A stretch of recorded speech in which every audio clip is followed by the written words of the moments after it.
Hello, this is Online Q's YouTube channel for your online queries.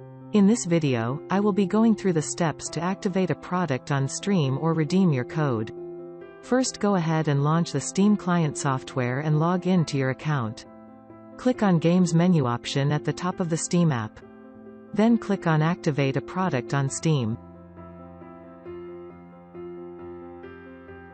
Click on Next and then enter the product key that you have bought.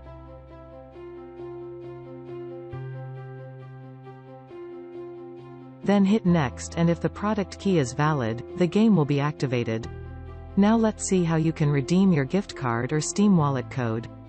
Click on Games at the top again, then click Redeem a Steam wallet code. Enter the Steam wallet code, then click on Continue.